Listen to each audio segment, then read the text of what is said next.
Good evening and welcome to the July 25th, 2022 City Council work session. Thank you for joining us in this hybrid meeting format we're using as our state and community continue to recover from the COVID-19 pandemic.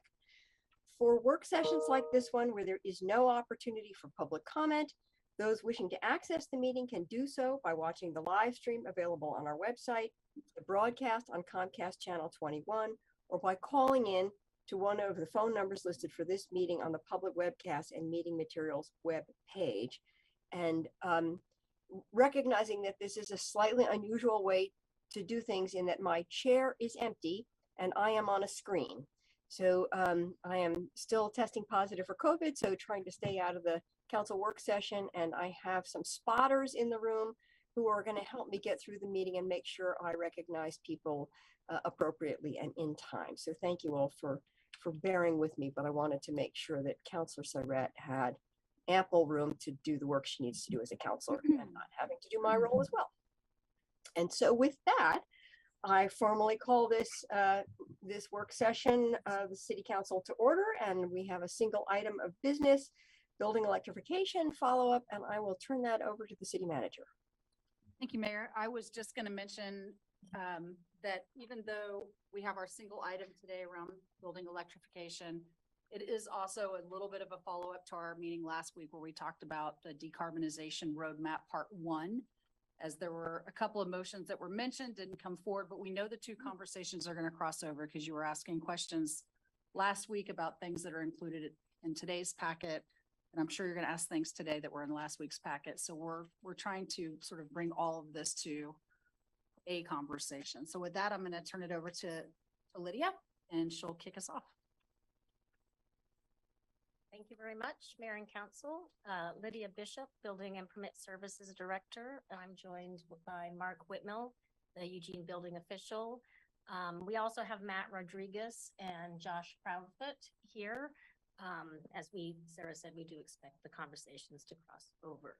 So we're here following up to our discussion in April. I'll go over a very quick background and framing of why we're here. I'll review the code path we discussed in April. This work session really is about the response to council's questions. We'll go into some detail, or Mark will go into some detail about the infeasibility waiver and exceptions, and then we'll have a council discussion. So as you'll remember, this came up, this original motion asking about a code path came up during the Climate Recovery Ordinance CAP 2.0 discussion. And also from the CAP 2.0 and iterated by Good Company last week, the emissions from Eugene community are 1 metric ton. So our original motion was to direct the city manager to discuss changes to city code that would require all newly constructed buildings to be electric only beginning January 1, 2023. And we do believe there is a local option to do that by amending Chapter 6. Our code, Environment and Health is the title of that. We would add language prohibiting gas infrastructure in newly constructed buildings. We would define those two things. And we believe this is an option that's available without, as long as we don't go into exceptions for certain end uses within buildings. And I'm going to let Mark speak to that. He'll discuss that towards the end of his presentation. So in April, the work session really was, as you know, to address the questions that you raised in the April work session and subsequent questions that were submitted to staff. And great thanks to Matt and Josh, who provided a lot of the responses to these questions.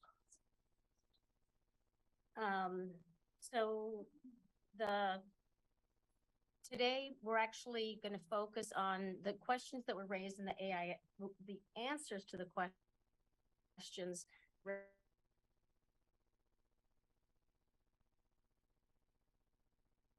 at the end of this presentation. But what we wanted to do today is let Mark focus on the infeasibility waiver or the exceptions process, because that was raised in a number of the questions. So with that, I will turn it over to Mark. Okay, thanks, Lydia. Yeah, so there were a number of questions from the work session in April regarding possible waivers or exceptions to a gas prohibition and what that code and process might look like. To help with those questions, we looked at a number of other cities that have adopted some form of a prohibition to see how they've approached this. It's important, however, to keep in mind that Oregon, with our statewide uniform building code, is somewhat different than most other states, and we'll touch on what that might mean as we go through this. Every city we looked at has some specific exceptions identified and or some ability to request relief based on infeasibility or because allowing gas would be in the public interest. There's no one definition of infeasible that seems to be used across the board. What you see on the slide there is consistent with both common use of the term and the definition that's in the building codes. In terms of a prohibition on gas in a building, commonly it comes down to either some legitimate business-related need for natural gas or a lack of reasonable or available electric options.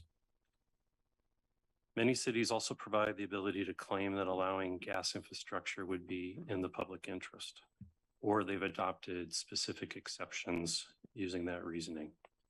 Some examples are allowing gas for research and development, essential facilities, emergency generators, cooking equipment in restaurants or institutional facilities.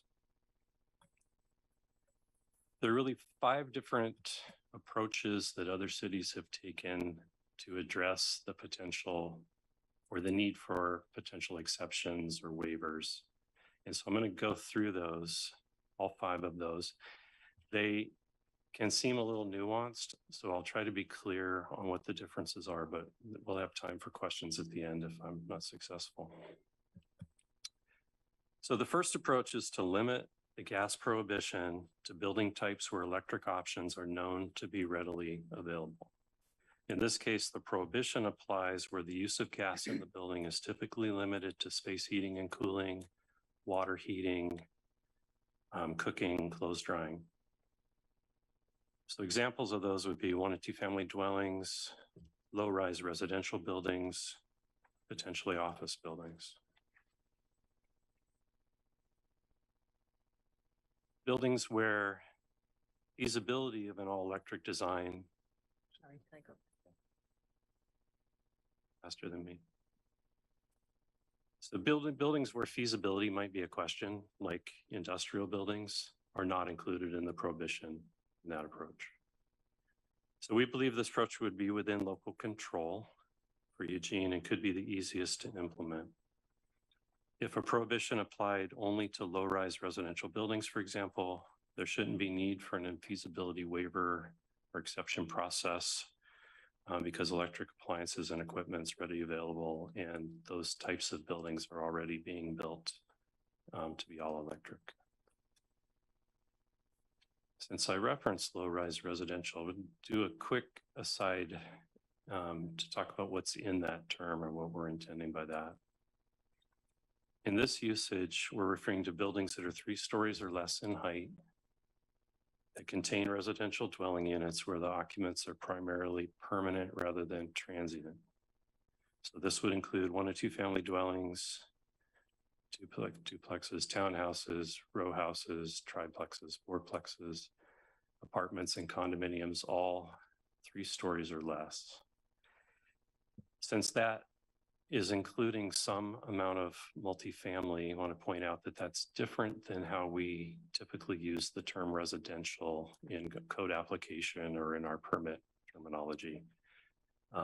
We normally think of residential buildings in our world as being buildings that are under Oregon's residential building code, which is limited to 1 and 2 family dwellings and townhouses. So this concept of low-rise residential is an expansion from that. Okay, back to waivers and exceptions. So I said the first approach was to limit the prohibition to buildings where there really wouldn't be an infeasibility case. The second approach taken by other cities is similar, but rather than applying a prohibition to certain types of buildings, this approach is to prohibit gas in all new buildings, then provide exceptions for certain types of buildings, which are building types where, again, feasibility might be an issue. So examples are factory, industrial, research labs, hospitals, jails, that kind of thing. Then there's typically the ability to also request a waiver or modification to the prohibition for other uses if an all-electric building is infeasible. We believe this is also an available local option to be considered in Eugene, but less straightforward than the first approach, because with that waiver process, it means we would need to adopt an ordinance, administrative rules to provide for, a waiver application and process of evaluation. We'll talk a little bit more about that a little later on. So the third approach is to provide exceptions for certain end uses within a building. So rather than an exception applying to a whole building, this provides exceptions for uses in the building.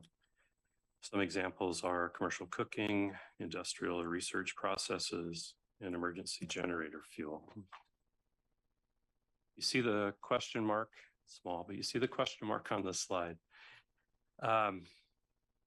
We believe this may not be an available local option, or at least not entirely within local control. We believe that prescribing what uses or equipment can be served by gas piping that's installed in a building could be preempted by state authority unless approved as a local amendment to the state building code. And we'll talk about that also in a minute. The fourth approach is similar to the third, but rather than providing exceptions for certain end uses, in this case, the prohibition only applies to certain end uses in the building. And these are uses where there also are known electric options. Again, space heating and cooling, water heating, cooking, and clothes drying. This also may not be a local option absent a state approval of a code amendment. And last but not least, the last approach is to apply the prohibition to all new buildings with the ability to request a waiver. And that is what they did in Berkeley. So this could also be an option in Eugene, but again, we would need to create the code and rules for waiver application and evaluation process. So as I'm sure you are all aware, we have a statewide building code in Oregon that establishes uniform construction standards that apply across the state. Statute prohibits the city from adopting any regulations that encompass the same things that are in the building code, but that provide for different requirements. So what if the approach the city decides to take is determined to be in conflict with state building code? There's an ability for the city to apply to the state for a local building code amendment. And the process for that is described in Oregon administrative rules. It involves drafting an ordinance, holding a public hearing, and submitting an application to the state with a report of that public hearing that includes the things that you see bulleted on the slide. The request is then reviewed by Building Codes Division. It can be approved with conditions, approved in part, or denied. Also, an approved local code amendment can be rescinded at some point by the state.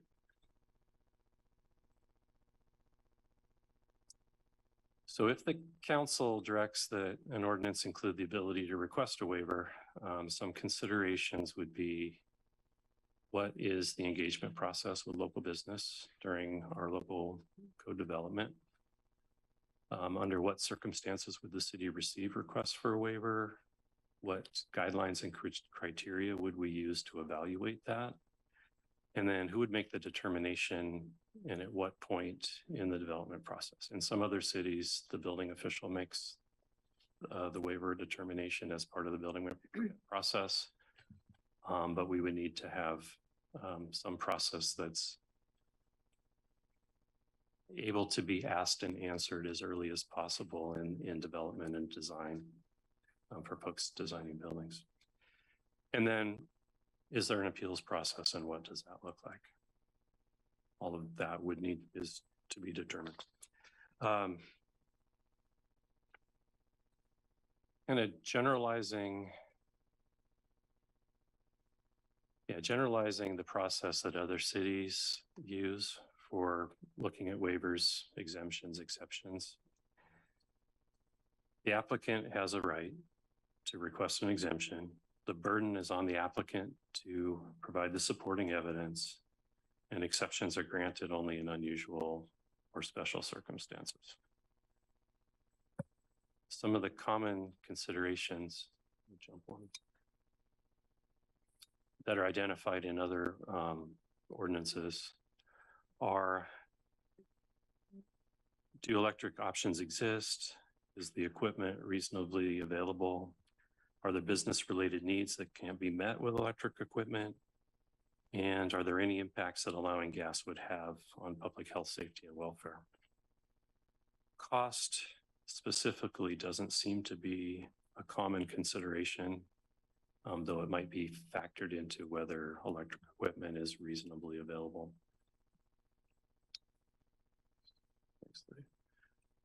Also, in quite a few cities, if the installation of gas is allowed in a building under an exception, they still require that the building have sufficient electric capacity, wiring, conduit, et cetera, to facilitate future electrification.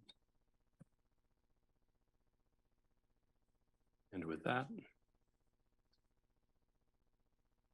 we're open for questions.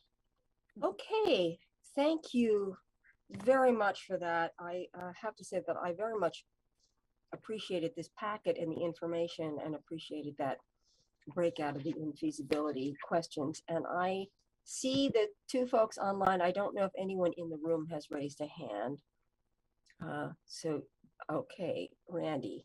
So I just want to talk about my process going forward before we begin, which is, I know that Claire has 3 motions to bring before us, 2 left over from last meeting and 1 for tonight. What I'd like to do is have a single full round of 3 minutes for each counselor if everybody wants to weigh in. And then if Claire is ready, I'll give her a moment to put her first motion on the table. And then, because there is so much work to be done and we need to get through it, I'm going to cut down the time on the second round to 2 minutes. And after that, I'm going to cut it down to 1 minute so that we hone in more and more tightly on the issues at hand. So that's the plan. And we'll start out with Mike and then Alan. Thank you, Mayor. Thank you for the presentation, guys. And I just want to clarify, there's a graph in the materials provided that shows, I just want to confirm that it shows that if we were to put this in place, did I read that right? That it would cut emissions by 0.1% by 2037?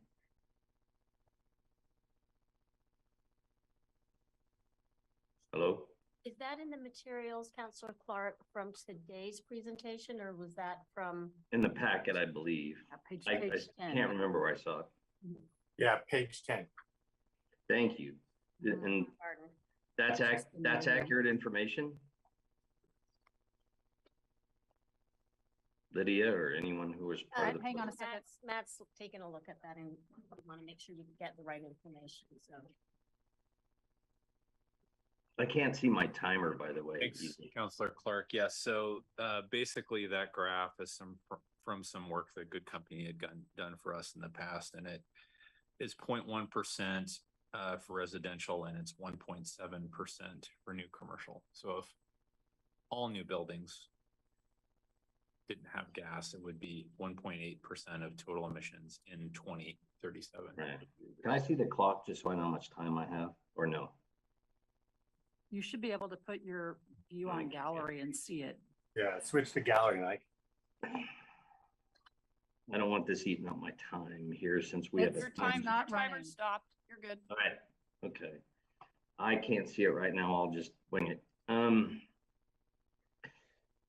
That strikes me, and I saw Alan nodding his head, and that strikes me as an insignificant amount of carbon reduction for the amount of impact. And speaking of that, a couple questions for city attorney. Number one, when the legislature passed House Bill 2001 and a majority of council was against it and wanted not to implement that, why could we not have used home rule as a tool to do that? To resist implementation of a legislatively passed mandate? Well, home rule applies when there is not a preemption with the state law. And so the way House Bill 2001 was written, and I don't have it in front of me, it was very clear a preemption of local authority to regulate differently. And there's two types of preemption. One is kind of explicit where it's called occupying the field. And then the other is implicit, where the way the regulations written, and as I recall, and I can get you specifically, but there was a preemption. I believe it was an explicit preemption where they clearly occupied the field. So it wasn't within our authority to just do something different. But this is. I'm sorry, I didn't. It was my question, but this is, I thought Uniform Building Code was passed by legislature and we have a duty to follow it. This is so, and Mark Whitmill can speak to this, but this actually isn't contrary to the building code. So the building code tells you how something has to be built if it's going to be built versus whether or not it's built. So for example, we have height limits on certain buildings, and we can have those height limits. When we allow the building to be built, they have to be built in accordance with the uniform building code, but it doesn't prevent us from saying that's fine, but the building can't be taller than this. So similarly, we're saying you can only build electric only buildings. If we were to say you can only build electric only buildings, then the state building code would say, okay, and here's how you build that building. So but we would have to, if an applicant came in and asked for the permit to do so, we would have to deny them that, yes? If somebody came in to build a building that didn't comply with our electric only requirement, we would have to deny it. Is that what you're asking? Yes. Yes. And we're not nervous about the appeal for that? I mean, we certainly can be challenged because we're challenged on a lot of things, but not in terms of being a building code problem. It's not contradictory to the state building code if it's just a prohibition on a certain type of construction. And Mark Whitmill spoke with the state building officials office on this because we didn't want it just to be the way we read it. It is the state's building code, so we wanted to get their hit too, because it's important that we have an understanding. We have a longstanding working relationship with the state's building code, so he can speak to that conversation that he had with the state building officials office. Mark? Yes, I did reach out to the director of Building Codes Division and informed her of this work and our approach and interpretation. She wasn't able or willing to answer the question as a hypothetical definitively. What she said was that they would not get in front of this. They would not be opposed to that approach, but they would enter the conversation when they're required to by courts or legislature or through, the issue being contested.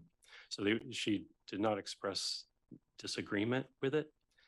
But both with that concept and with the potential to approve a local code amendment, if it was determined that a code amendment was required, we don't have a definitive answer on where they would land on that. And when they spoke of the acceptance process, during House Bill 2001 implementation, we had, as we were told several times, the most robust public engagement process in the history of our city. We've had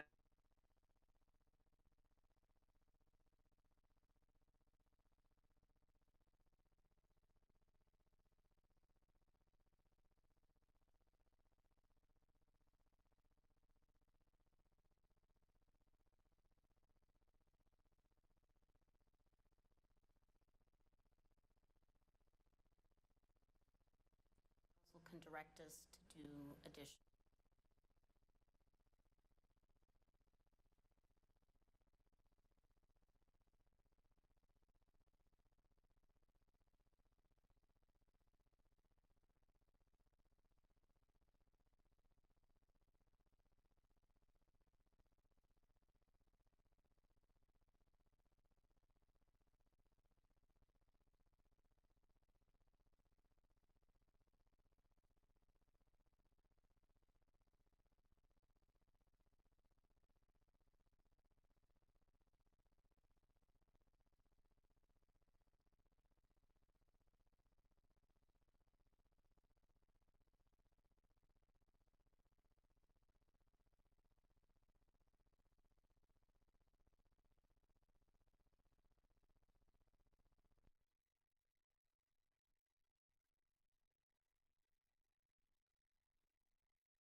Recording in progress. But the pathway is clear in statute, the criteria are clear. Is there any reason to believe that that process would not be successful? Yeah, I can't really say one way or another, Counselor, I'm sorry. Like I said, we weren't able to get a good temperature check from the state on that as a hypothetical question. They didn't want to answer it until it becomes real. Yeah, right, I get it. But I think we would be successful if we did that, by the way. That's my experience with it. You know, on a general note, you know, climate change is an existential threat to humanity. We're seeing impacts all around us through heat domes, more frequent and bigger floods, more powerful hurricanes, sea level rise, a whole bunch of impacts that we're seeing. People dying because of climate change. For me, it's not whether we should act and be leaders on climate change. We absolutely need to act and we need to be leaders. The issue is how do we do that? And we can agree that climate change is a huge threat and at the same time differ on how we're going to tackle this problem and which approach we take. Doesn't mean that we're anti-climate change or deniers. It's just we disagree on approach. You know, that chart that Mike was talking about on page 10, that question 30, is a pie chart, figure 2, and it shows that transportation creates 60% of our emissions by 2037, waste 8, refrigerants, by the way, that's includes HFCs from heat pumps, our refrigerants, another 8%, and then residential, commercial, industrial, other is 7%, total of 84% of our emissions. And then residential hookups is 0.1%, and commercial, which I assume that also includes industrial, is 1.7 for a total of 1.8%, or less than 2% of our overall emissions that we need to deal with by 2037. So what this means is that the discussion about new gas hookups is a very small fraction of the total emissions we need to reduce, while transportation alone is 33 times more a larger contributor to greenhouse gases. So I've been puzzled about why we're spending so much time on new gas hookup when it doesn't really make that much of a difference in terms of reducing greenhouse gas emissions, and especially when other sectors 4 times to 33 times more aren't being addressed. And it's not because we're actually making big reductions, it's because it's about messaging. The climate change is real and we need to act. And I agree, but our priorities have been misplaced. I think we're barking up the wrong tree. Figure 1 also above that, the area chart, shows that all the natural gas, greenhouse gas emissions, the yellow line, that's how much reduction we get from residential hookups.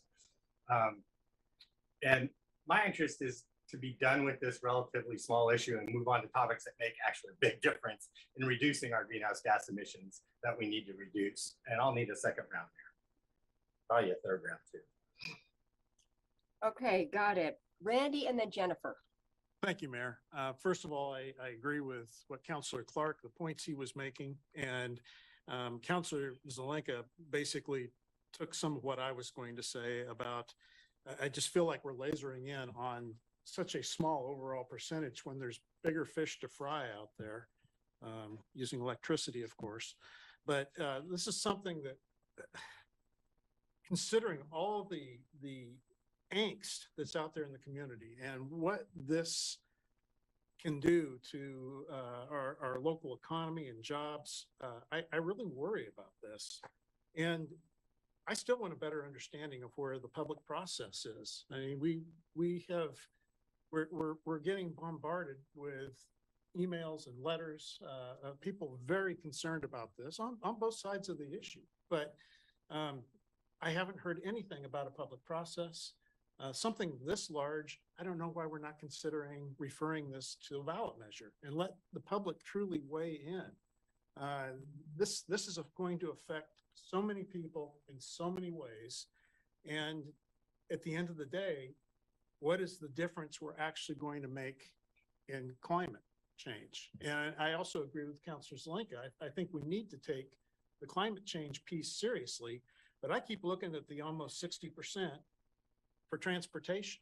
And we have good alternatives coming down the pike. And how do we do that? How do we look at incenting rather than blunt force policy that forces people to go in a direction that maybe they can't afford? I mean, how are we going to make this all work? I'm still struggling with that piece. But then also I wanted to go back to the work session the other day. There was one question I had asked that didn't get answered, and that's regarding eWeb's powerhouse project that they're looking at up in Leeburg. And they are projecting somewhere between somewhere around $200 million to $400 million. Those are ballpark estimates. What is that going to do to, let's say, 30 years of rates? And I realize that's not a city question, that's an eWeb question.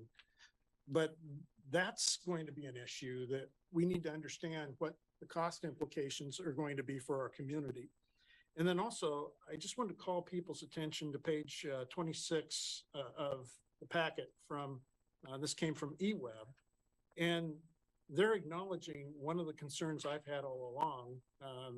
It sounds like they're comfortable with the local power grid, but our reliance on a Western grid that is facing challenges is of concern. And I'd like to know exactly what they see the challenges are, what additional loads going to do to the stability of the Northwest power grid. And then also my understanding is the national grid even has more problems. So it just seems before we push everybody in a certain direction here, we need to know what the consequences are going to be. Randy, have to give you a second round. You're way over. Second round, please. Okay. Yep. Okay, Jennifer, then Claire, then Greg. Thanks, Mayor. So, Councilor Clark talked about public process. Does the climate action plan include electrification as a strategy? Yes, I'm seeing head nods. Yes, it does. Okay, so I'm sure we're all aware of the extensive outreach and engagement process that we did around the CRO, which was even before my time, and the CAP. We have given numerous opportunities for folks to engage with us, and they continue to engage. So the idea that we have not reached out to people, or that people have not been given the opportunity to speak to us about these issues, it's just not factual. I just wanted to make sure people remember all that work that we have done and we continue to do. We have a real opportunity today to make a difference. I plan on supporting Claire's motions because of that. And it's not just about what we're going to do in our community, but we're adding to the momentum that is happening all over the globe, actually, not just in our own country. And we will be encouraging others to join us. This is not the first time that a product that is toxic or harmful has pushed back to keep that product in use. They tried delay. We need more information, we need more data, we need more studies. And then they talk about financial impacts of the alternatives while ignoring the financial and impacts of using their product, and the fact that switching will create jobs in other alternatives. If we electrify our city, we will be creating good union jobs to do this work of electrifying our buildings. And then lastly, when all of that fails, they throw out choice. And when has it ever been appropriate to sacrifice the health and safety of our neighbors just so you can have a choice? I think the choice is clear. It is between reality and moving to a safer, healthier community, or the propaganda of a for-profit company whose job is to make money for its shareholders, not worry about the health and safety of my neighbors. I want us to think about the future when we make this decision and not the now.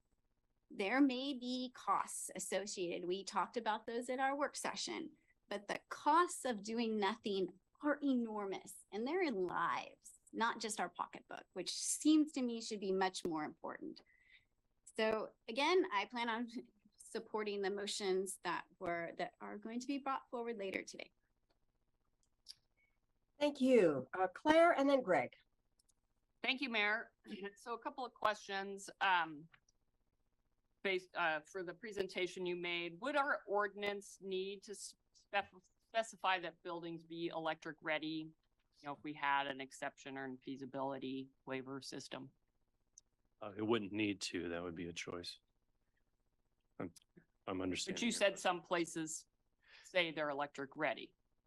Yeah, there are a number of cities that have that additional requirement. So if we wanted that, we would need to specify it. That's oh, yes. Yes. That would need to be specified in an ordinance. I'm sorry, I was confused your question. Yeah, sorry. And then would we need to answer all of these questions that you had on the slide about a local waiver process? Or is that something that the city manager could direct and create? Got my time, please. Thank you. Yeah, I think some of those things could be done with administrative. So that was, what is the engagement process? Under what circumstances is there a waiver? What is the criteria and guidelines? Yeah.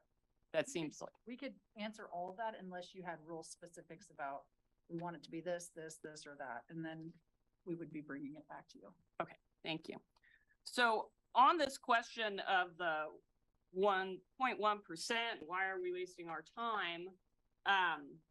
Right now, the Good Company analysis shows that residential only account for 11% of our carbon emissions. So if we do nothing, that will just continue. 11% or greater maybe will continue to be coming from residential. So my assumption on this chart that Councillor Clark was referring to about the 0.1 is forecasting what our new building will be, and this is how much of a slice of the pie that it's going to take up.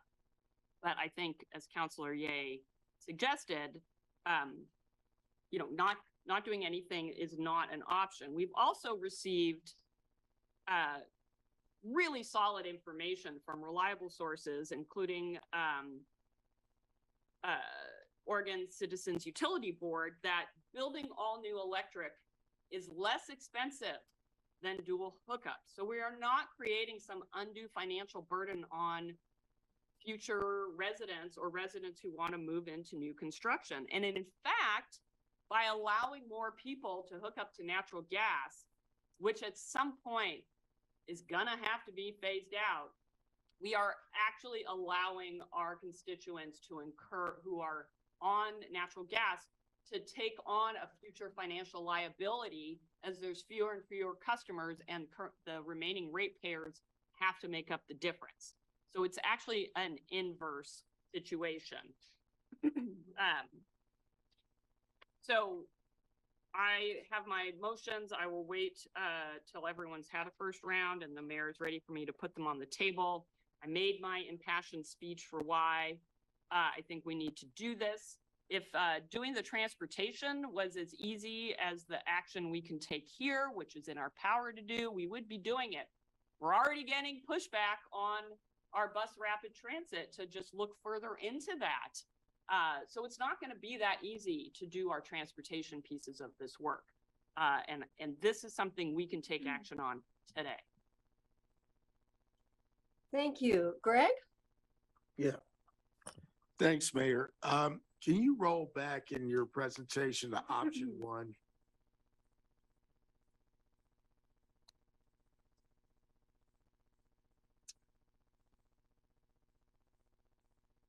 And I had a couple of questions around it. So,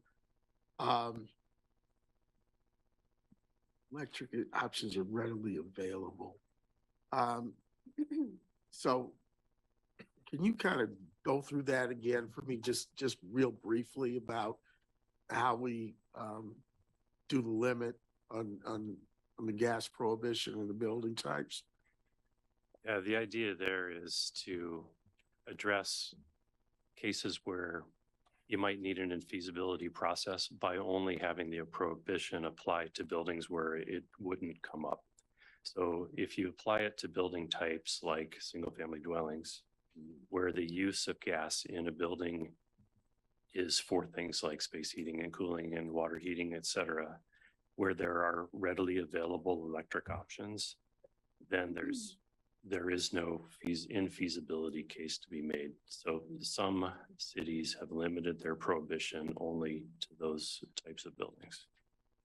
Okay, and if we did that, what would be the end result? What would that really look like in terms of, you know, the number of dwellings and that kind of thing that would come under that prohibition?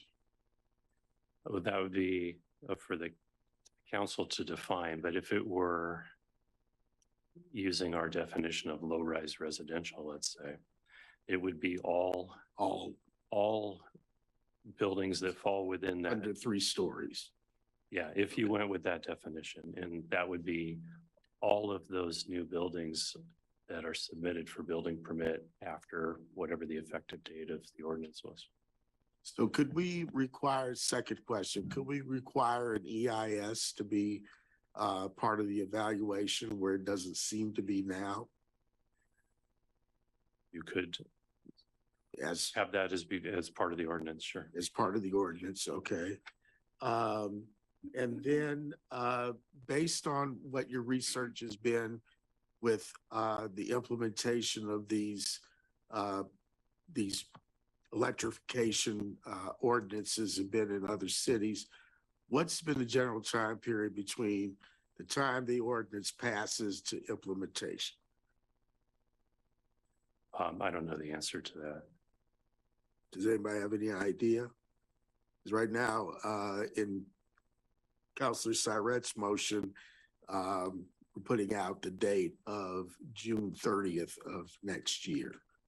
So if we were to pass something this fall, then it's from that point up until June 30th. Are there other areas or gaps where you know local industry or builders or whatever have time to make the adjustments necessary in their planning? Sure. Do And, that. and I don't know what, And what that would really look like? no, it's a really good question, Counselor. And I don't know what other cities have done. And it partially depends on what the scope of the prohibition would be. So like single family dwelling, that the ability for designers and contractors to react to that kind of a requirement or a change to their design could happen fast, right? Because all this stuff is readily available. It isn't a much larger expense. Changing from a gas cooktop to an electric cooktop or not having a gas fireplace or something, that's an easy transition relatively to make. If the scope were to include large commercial or industrial facilities, then you would want to allow more time for that planning and pivoting of design. Could we do a phased in approach that would be a little bit more nuanced than just having a drop dead date per se? We could do it by building, building type and the whole rest of that. Yes. We could do that. So we could have a more nuanced ordinance that would step us into something instead of just bam, we're cut off at this point and then we make the conversion. Yes. Okay. That's what I wanted to know. Okay, thank you. Matt? Thank you. Thank you, virtual mayor. And thank you for the presentation. Since a lot of attention has been drawn to the graph on page 10, before I dive into my comments about the motion in front of us, and even though the motion's not been made yet, I look forward to when it is. I want to point out that 60% of transportation leads me to think that there's a longing, at least from colleagues and what I'm hearing, there's a longing to tackle that biggest chunk, that piece. And I hope it's in the form of smog checks or increased incentives for electric vehicles or significant consumption fees attached to the purchase of new or used gas-powered vehicles.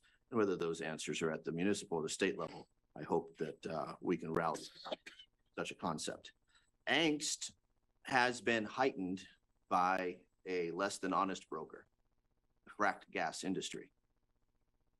Northwest Natural reports that council wants to take away your gas, and that's fundamentally not true. What's in front of us is a pro-public health, pro-electrification, decarbonization effort, as the Registry Guard reports, quote, are about preventing new gas infrastructure. They do not impact existing homes or businesses. Further, a colorful mailer, I really wish I would have brought a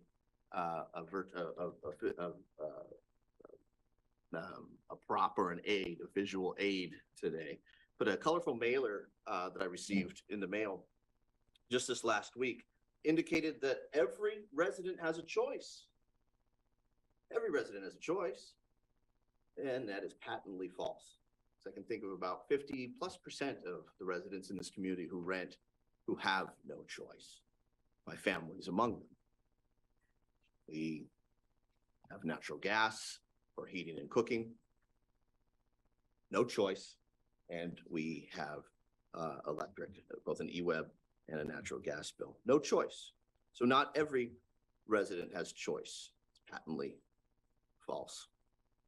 83% of new residential buildings are being built with fracked gas hookups. Councilor Syrett articulated the point well. We'd be passing on a burden to switch down the road, kicking down the road, an electrification switch or an alternative energy switch at a date unclear, but it may be too late. Why is the fossil fuel industry so revved up about what we're discussing today? Why is there so much angst around decarbonization or pro-electrification? And the answer is that they can see the handwriting on the wall. I look forward to Councilor Syrett's motion and this council taking action tonight.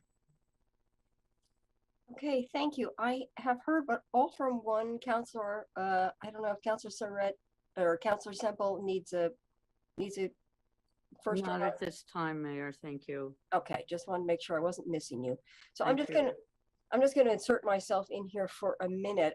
My colleagues have said many of the same things that I wanted to note, and the first is my belief that we really should move forward. And this same graph that everyone was referring to on page 10 in the packet shows the massive amount of existing natural gas. And that says two things to me. First of all, how significant our work on decarbonization really will be in the future, focusing on residential use of natural gas. Secondly, the world is not going to come to an end because, in fact, the majority of houses that have natural gas are that big block, and they're going to still have natural gas because we are not pulling the plug on them, as people are saying. We are simply requiring or considering requiring that new residential housing and potentially commercial, we'll discuss that, but new residential housing be all electric. It is a small fraction, but we are setting the stage for the community we need to be in the future. And that is very important. So even if it looks small today, it is very important to put us on that trajectory towards a no fossil fuel future. And that is critically important. It is more than symbolic, and it is not a misuse of our time. It is a very, very important step. And I just wanted to say also that engagement is another part of this process. That's another one of Claire's motions that's coming through. We can add to the engagement, as Councilor Ye pointed out. Huge amount of engagement went into the CAP 2.0, and we can carry on with that. And finally, this idea of electrifying particularly new residential housing, fully aligns with our middle housing vote. And I really appreciate the characterization of the low rise residential that includes that, fully aligns with the kinds of densification and with our transportation. This is action that we absolutely need to take. And so I am now ready to turn to Councilor Syrett and put her motions on the table. And so I'll remind people who are in the queue, you now, on this round, you will have 2 minutes because we have a lot of work to get through. So Councilor Syrett, I'll turn it to you first. Thank you, Mayor. Before I read the motion, I did, for folks with the written or on their devices, I changed one word. Instead of constructed after June 30th, it's going to read permitted after June 30th.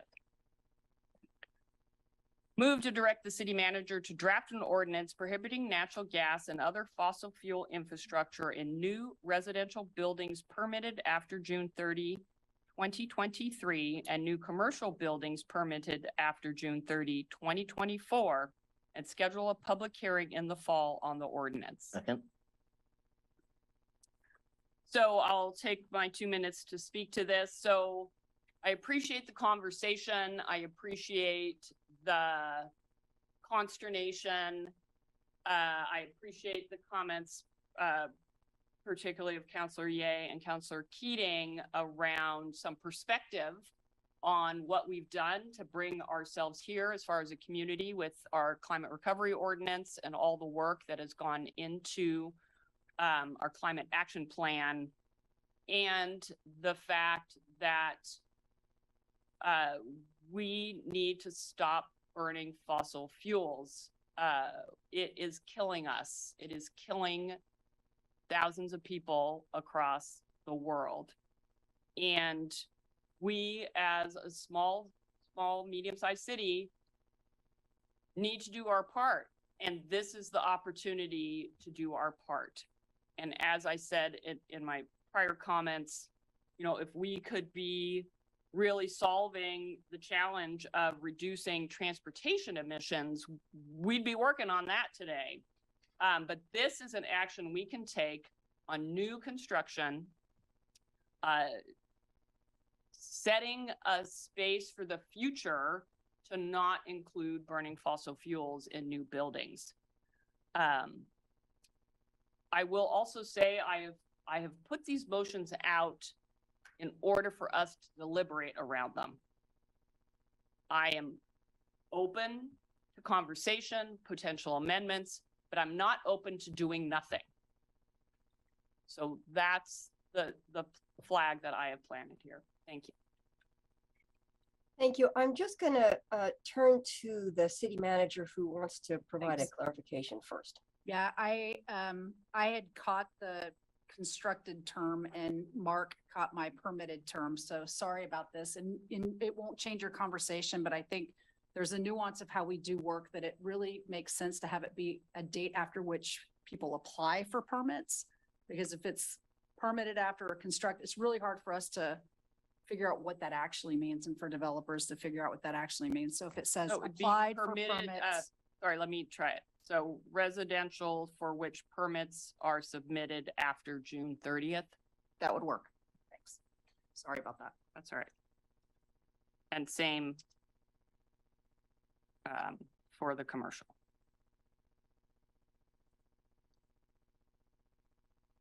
If your second's okay with that. Okay. Thank you. I'm just double checking the queue. I see Emily, did you want to jump in since you didn't have a first round? Yes, please. Go ahead. I don't have a huge amount to say, but it is time. Everything we can do, we have to do. I'm a big proponent of the food not waste. It's not a lot of carbon savings, but everybody is involved and every little bit makes a difference. We're not taking away anybody's gas. It's really actually a small percentage. I think it's important. One question is, will that report from UWeb and Northwest Natural on the future of energy come to us before the public hearing or after, or we don't know?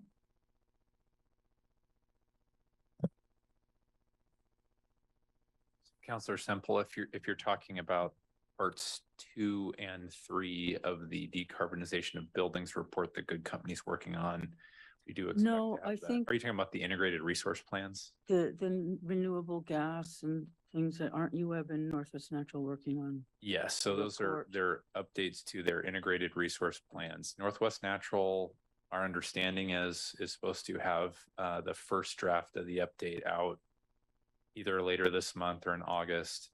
My understanding for eWeb is it's probably a little bit later in fall, so I'm not sure that one would be available. It would be very helpful, I think, to read those before we make a vote. And just one plug for, it's not just what kind of energy we use, it's how much energy we use. And I would like to see us put a focus on weatherization again, because if we have tougher houses that stay warmer and cooler, we won't need to use as much energy and we won't have as much problems keeping the amount of electricity available sufficient. So I know that that's not in today's discussion, but I think it's really critically important. And I will support this motion. Thank you.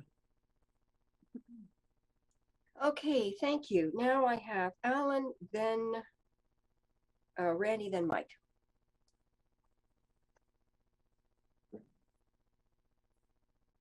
Alan, you're still muted. Thank you, Mayor.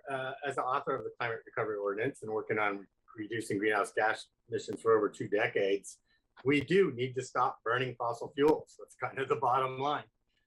My approach is that there's a lot to do. We can't do it all at once. We need to do it over time. We should start with the easy stuff and do the hard stuff later. A common sense approach that makes it easier for us to get it done, and to get buy-in from the people that we're representing. It's not about doing nothing or doing absolutely this only one thing. There are numerous approaches here. I agree residential is a good place to start, an essential place to start. The Resilient Energy Efficient Building Task Force that the Mayor Venice is on, with members from across the state, are coming up with recommendations about how to change the building code to incorporate climate change. We should hear from them. I think they're due in the fall. Existing natural gas use is indeed 90% of natural gas emissions. That should be our focus. This is only the small portion that's new. And solar water heating and space and water heating is 80% of emissions in the residential sector. Same for commercial sector, by the way. And many cities have actually just started there.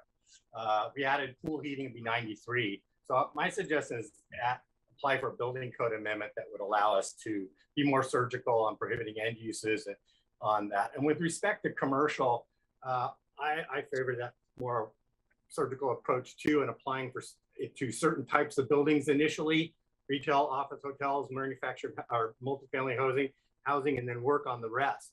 So with that, I move to separate the motion into two, separate from the commercial.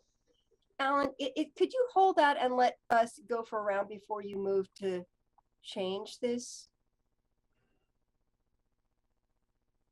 I'm looking at Catherine. Well, I haven't heard a second yet. Okay. On the motion to separate. But if he gets a second, unless you call the motion out of order, then. Okay. All right, there we go. Never mind. See if he gets a second. Second for purposes of discussion. I'm agreeing with Alan. This is awesome. Okay. Very All good. right. Okay, so. If I could speak to the motion. Yes, go right ahead. I think treating them separately is a good idea. I think residential is a good place to start. With commercial, I favor approach. It's more surgical. The proposed motion related to commercial has no exemptions in it, no infeasibility waiver. It's just a blanket ban on all commercial business, regardless of whether or not it can be done or if it's economically feasible. I was a little surprised by that. If the council decides to do that and the business decides it's too expensive, too difficult, too much time, and they move somewhere else and build their business, we've accomplished absolutely nothing except lost jobs here and have the emissions occur over there. So we need to think about that, and we need to engage the commercial business community about how this works. I think the infeasibility waiver process is a very clunky process. It has potentially a lot of pitfalls. Well, other cities have it on the books. Nobody's really gone through it much. And it puts an onus on the applicant and then on to the city to verify, and then the appeals process. It's just, I prefer a different path where we start with a limited electrification to specific types of buildings in the commercial sector and potentially specific types of end uses, and do that commercial business outreach. So that's why I want to separate those two things, because I think they should be treated very differently. Okay, so I have a queue, but I'm starting a second queue to speak to Alan's motion to divide. So it looks like I have Mike. All right. Thank you, Mayor. And I'm after Randy in the next queue, right? Did I remember that right? Yes. Thank you. I agree with Alan. I'm not sure I'm not sure how I'll vote on this particular question, just to wait and see what my colleagues do. But I absolutely agree with his point. And when Alan and I agree this strongly, I would hope our colleagues can stop and pause and think about that for a minute. I agree that action is required. It's not okay to do nothing. Claire is right about that. But we're making this choice as if it's this or nothing, and it's not. I think how, as Alan mentioned, is the most critical part of this discussion. Good Company has offered us a couple of options in their first presentation, or the information that leads to other options that we might take, or how to do this work, that are considerably wiser, considerably less burdensome on everyone who lives here. And this isn't an argument between one way of doing something and part of the council and the natural gas industry. This is a discussion between counselors who represent parts of our community, and I get to represent 1/8. And I'm saying it's a bad idea, not because of the fossil fuel industry, but because of the impact of those people that live in our community. And it's more negative to take this road than to take the wiser one of a different manner of implementation. Besides the fact that at the end of the day, if we do this tonight, first of all, last week we made it considerably less likely we'll have rentals available for people. This will considerably diminish how many new homes are built in our city, and the housing crisis we're in will get progressively worse. The second thing is the industry will absolutely collect signatures and put this on the ballot, and we will lose dramatically, and it will put off the ability to do anything concrete for another decade, because the people of our community, the majority of them, will be angry with us. So I hope we reconsider this path. Okay, I have Greg next in the queue. Yeah, okay, anyway, Alan, could you articulate part 1 and part 2 of your motion? Because I would like to know what I'm voting on specifically as what the wording would come out to being on part 1 and part 2, residential and then commercial. Yeah. Part 1 would be move to direct the city manager to draft an ordinance prohibiting natural gas and fossil fuel infrastructure in new residential buildings for which permits are applied after June 30th, 2023. Part 2 would be move to direct city manager to draft an ordinance prohibiting natural gas and other fossil fuel infrastructure in new commercial buildings for which permits are applied after June 30th, 2024. And this schedule a public hearing in the fall on the ordinance. The public hearing would apply to the residential one as well. So it's basically just separating out the two questions. Okay. So we treat them differently. Yeah. That was my question, yes. Okay, is there anybody else who wants to speak to this motion to divide? Yes, Mayor. Claire. That'd be Okay, Claire, Councilor Surratt. go for it. So I think it's important, we're not banning natural gas tonight, right? We're considering, we're asking the city manager to draft an ordinance and bring it back for a public hearing. So if there needs to be considerations, and we are going to get part 2 of a good company report, to make adjustments, add the exemptions, add, how we want to handle certain situations, we will have that opportunity to do that. So at this point, I don't see a reason to separate the motions except as an opportunity to kill the one regarding commercial. So I'm going to vote against it.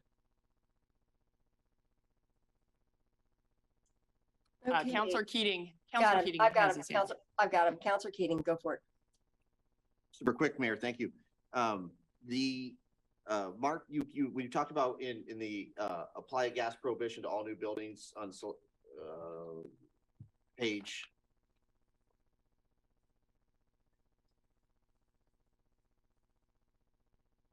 Anyway, the page is not important. What is important is you said an ordinance or administrative rule, we would have to examine those pieces of an application. I have questions about what size and who, but since we'd have to examine those pieces of in an ordinance or administrative rule, city manager, wouldn't those infeasibility pieces just be discussed in a public hearing as part of an ordinance? Do those necessarily have to be part of a motion tonight anyway? So, I mean, what's happening, what's really challenging with this is that if it's simple, like ban new infrastructure going into a building, right, that's pretty simple to draft. If it starts getting into, except we want this, we want that, my recommendation would have been we need to have a work session to talk through all those details before we actually draft an ordinance or we loosely draft an ordinance because it'll get confusing after that. So I think you can do it.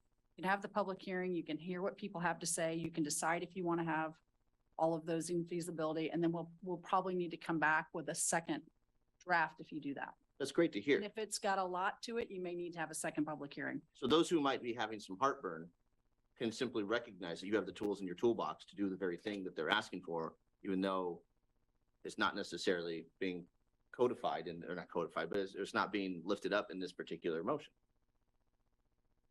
I'm not exactly sure I understand what you're saying. For folks who are longing for an infeasibility process, Correct. That's not off the table. That's part of a prospective ordinance that you would bring back for a public hearing and a public engagement piece. Would it? We would not be bringing back an ordinance. So based on the language that's here, we wouldn't be bringing back infeasibility. We'd be bringing back a very simple ordinance that bans the new. So I'm just going to speak to the first one, just because we're in the separated one. We'd be bringing back an ordinance that bans new infrastructure in residential buildings. And it would be low-rise residential buildings because the other high-rise residential buildings are actually commercial buildings. So we would be bringing that back without infeasibility because you haven't actually said, and we want to have infeasibility of this, that, and the other. I wouldn't want to guess what you wanted to. Yeah, I wouldn't want to separate these out. I would, as the person who made the second of the motion, well, it'd be inappropriate for me to say, because the maker of the motion is right here. But I wish that there would have been a friendly amendment as Councilor Surratt opened up the floor to an amendment process. And we could have the discussion about the merits of said amendments rather than having to tease these out and vote up and down when there seems to be what I'm hearing is advocacy around delaying any prohibition in regards to commercial. I don't appreciate that tactic, and I'm going to support the motion. I'm going to vote no on teasing out and support the original motion. Okay, Randy. Thank you, Mayor. Just try to be quick here. I still go back to, I'm support decarbonization, but I think it needs to be done with incentives rather than force. And I know a number of my colleagues are saying we are not taking anything away, but I'm not sure what transitioning buildings to electricity means if it doesn't mean taking something away if it's not voluntary. So, I mean, I think we're getting caught up in semantics here, but it's still a matter of you're not going to have a choice in the long run if we're transitioning away from natural gas. Point of information, Councilor, you're referring to motion B. The motion A is on the table. There's no transition language in motion A. I understand that. I'm just a little frustrated here because I feel like we're playing word games, and I think we need to be clear and unambiguous with the public. And I do know that I've heard from quite a few people that don't feel like they've been involved in any kind of a public process. I don't think a lot of people were engaged in the CAP 2.0 work. And again, this just all seems premature when we don't even have the second and third parts of the good report. So I'm gonna have to think about how I'm going to vote on this. Thank you. All right. Any other councils wanting to speak to it? I would like to speak to this, and then I'll give you a chance, Alan. I'm a little frustrated that this has come on the table at the beginning of the conversation before we actually had a chance to chew on this motion a little bit more. I think I do believe that, you know, as I said in April 13th, and my opinion hasn't changed, which is residential is the low-hanging fruit. I think new residential construction is the low-hanging fruit. The technology is there. It's an easy thing to do. We can do it easily within code. Commercial is more complicated, and we are still awaiting the report from the good company, and I would like the council to have the benefit of have that report in front of them so that we can have, as Greg has said, a more nuanced conversation about how we deal with commercial. So on the one hand, I am in support of separating these two because one is very much easier and we could move forward on it very quickly, and the other one we can move forward in the fall. So I'm in support of separating it. I do not want that to be perceived, as Claire has said, that we're trying to tank the whole idea of the commercial, because that is not the intention. The intention is to have enough time for more information to come to the table and more conversation with, certainly with the business community, and understanding those implications. So I'm just putting that out there, that I'm a little frustrated we have to make this vote now, because I do think it's an important distinction. Okay, Alan. Yeah, I was going to make the same point, which is part two of what the good company is doing is the data and the information about the commercial sector. We're kind of flying a little blind here. That's the first part that made me want to separate this out. And I'd like to hear what the good company has to say. The first part was so well done. I'd like to hear what they have to say about commercial and industrial. Well, those are going to be part two and part three. So I'd like to hear that. And then secondly, to Councilor Keating, this is a very simple ban, period. There's no other stuff around it. Whatever we would bring to it, exceptions, exemptions, or anything like that, or infeasibility waiver, we'd have to add to it. It would slow down the process even more because they'd have to go back and analyze this. So I think it actually is more expeditious to separate these out and deal with one and deal with the other. I had mentioned my approach is different than Claire's, which is an outright ban. I think we should be more surgical. If this gets separated, or even if it doesn't, I'll make the motion, ask for a friendly that says that the motion say, move to direct the city manager to draft ordinance prohibiting natural gas and other fossil fuel infrastructure in new residential buildings, including options for potential limitations on building types and end uses for which permits have been applied after June 30th. And blah, blah, blah. So that we get what people have been talking about, what Claire said we were going to talk about, which is options. This is a very blanket statement that makes me kind of nervous on both sides. I think we need to step back and be a little bit more surgical about it, and ask for a broader conversation and broader analysis from the staff that gives us the ability to have that conversation. It's not that I don't want to do anything, and I do not want to kill the commercial. I want to modify it. I want to see that one includes this stuff as well.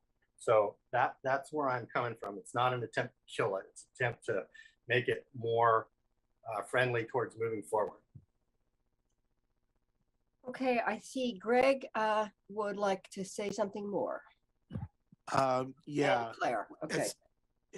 While we're still talking about this bifurcated motion right now, I would like to suggest a friendly to the second part of that, and that would be to include an infeasibility waiver to the commercial part of the motion, the second part of the motion. Can you put a friendly on a motion in that manner? Not to a motion to divide. Greg, We have I to just vote I on would motion do. to divide first, right? Okay. I'll take care of that. That's what I just said I would do, Greg. Okay. Well, All right, I have done it Claire. first. Claire, did you want another round? Yeah, thank you, Mayor. So, Councilor Zelenka, I would be open to the friendly that Councilor Evans just mentioned. That would have been much more welcome than the separating. So I can't do this now because there's a motion on the table, but I'd be willing to modify the motion on the commercial portion to read allowing exceptions using in the public interest criteria and requiring buildings to be electric ready as some detail in those. So that's something I'd be willing to do. I see you're shaking your head no. You can speak to that when the mayor calls on you, but your motion's on the table right now. Okay, I think we're going to need to vote on Alan's motion now because we only have 10 minutes left. And so we're going to have to complete this conversation, I think, on Wednesday and adjust the Wednesday schedule, sadly. Okay, so all in favor of the motion to divide, please raise your hands. And I'm going to need a little help on the count here. or of view. 1, 2, 3. Am I only seeing 3 hands? I have Greg, Randy, and Alan. Is that it? Correct. Okay. Putting it. Okay. Motion opposed, please raise your hands. 1, 2, 3, 4, 5. Okay. Okay, so we're back to the original motion. Mayor? Yes. So, if my second, first, city attorney, as the maker of the motion, am I allowed to, modify my emotion in this manner? Yeah, yes, the easiest thing would be to just withdraw your motion and remake it. If the second will allow you to withdraw, and then it's not really amending your own motion. It would just be withdraw and remake. I'm gonna withdraw my original motion and make one the way that I had just indicated. So I'll read the whole thing. And the second accepts the withdrawal. He does. Yes. He gave me a thumbs up. In my back. Move to direct the city manager to draft an ordinance prohibiting natural gas and other fossil fuel infrastructure in new residential buildings for which permits are submitted after June 30, 2023, and new commercial buildings for which permits are submitted after June 30, 2024, for commercial buildings, allowing for exceptions using in the public interest criteria and requiring buildings to be electric ready, and schedule a public hearing in the fall on the ordinance. Second. Okay, thank you. In the interest of time, we're cutting you back to 1-minute rounds. And so, does anyone need to speak to this? It looks like Alan. Okay, take it away. I have an alternative, Claire, that helps get what I was trying to do, which was that move to direct city manager to draft an ordinance prohibiting natural gas and other fossil fuel infrastructure in new residential buildings, including options for potential limitations on building types and end uses, and for new commercial buildings, including options for building types, end uses, and an feasibility waiver, for which permits were applied after June 24th, 2024, and the public hearing in the fall. Are you offering that as a friendly? Yeah. Before you accept That would it, allow I us. don't understand. That would it. allow us to get more options than just a blanket ban. So I know we only have 5 minutes left, and I actually feel like, and I'm not trying to rush you guys, but I don't actually understand your modification to the first part. So I would need to understand that a little bit more, so we would know what to bring back. Oh, I'm on. Oh, yeah. Are you talking to me or Claire? I'm talking to you. Yeah. So what it basically does is have the city manager bring back different ordinance options that would include Claire's outright ban, as well as other limitations on, say, for instance, building types and end uses, and the same for commercial, other options on building types and end uses. Granted, we'd have to get a waiver from the state or an amendment from the state, which probably could happen. But also for commercial, adds in an infeasibility waiver type process. So it just I'm not going to accept the friendly. More to it. I don't want our actions to be subject to state approval. That's too risky.